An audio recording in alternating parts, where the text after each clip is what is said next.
Look at the last argument you had with your partner. Yeah, the one where you're, standing in the kitchen, swearing you were mad about the dishes, or like some dismissive tone they use. Right, but you're actually not. Exactly. You are completely unaware that you're actually relitigating something that happened maybe 15 or even 45 years ago. Okay, so let's unpack this.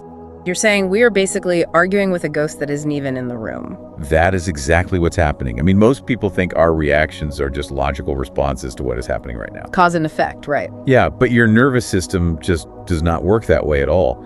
Your emotional triggers are really just pattern matching shortcuts. Like an algorithm or something. Yeah, think of it like ChatGPT. Your brain is running on a database, and that database was written when you were little, mostly before puberty. Before you had any real emotional defenses to process what was happening to you. Right, so every time something in the present rhymes with something in that old database, guess what file opens? The old file.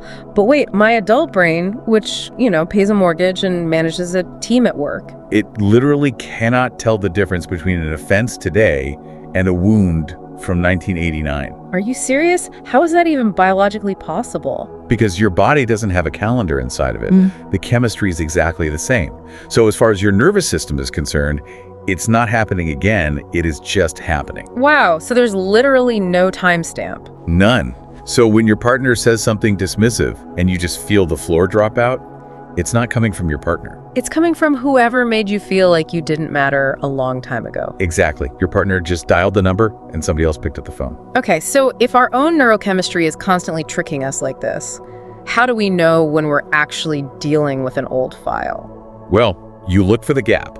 This is the one major signal, and once you hear this, you're going to start seeing it everywhere, in yourself, your spouse, your kids. Okay, lay it on us. What's the signal? It's when the size of the reaction doesn't match the size of the event. A completely disproportionate response. Exactly. So say somebody forgets to text you back and you just spiral. Or like a small critique levels your ass for 3 days. Right, you have to call into work because you're so upset. Yeah, the distance between what happened and how you felt is a giant arrow pointing straight at an original wound. Like, take Donnie and Diana. This is a great case study. Yeah.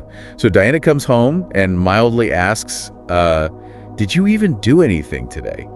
Which is a pretty small critique. Exactly, but Donnie just absolutely erupts. Right, he builds this whole cover story about, being disrespected and how hard he works. He fully believes that cover story. But underneath it, we actually find Donnie at 8 years old, watching his dad stare at his report card with just, flat disappointment. Learning that he is only worth what he produces. Yes. So when Diana asks about his day, she accidentally read the exact line of code that opened that old file. He isn't fighting his wife. He is fighting his dad. That is such a profound way to look at it. So how do we stop running that old code? Well, the fix is simple, but it's not easy. Next time a reaction feels too big, you just ask yourself, when was the very first time I ever felt like this? And whatever memory pops up is usually the source. But sitting with that kind of uncomfortable memory requires a massive amount of introspection. Which is exactly why most people go to the grave never fixing it. It is painful to look inward, so we turn outward to systems that are basically designed to distract us. Like scrolling social media or the 24-hour news cycle. Exactly. Even the way highly processed junk food is engineered to give us a dopamine hit. These are billion-dollar algorithms and business models built to harvest your attention. Just to keep us comfortably numb.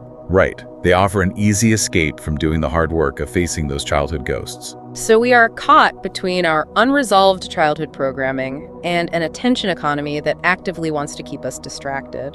Yeah, it's a tough spot.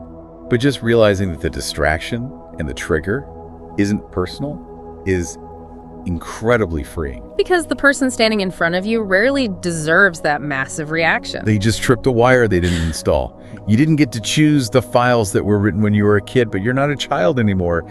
You can choose to stop running the code. Catch the disproportionate reaction, find the gap, and you actually get your present moment back.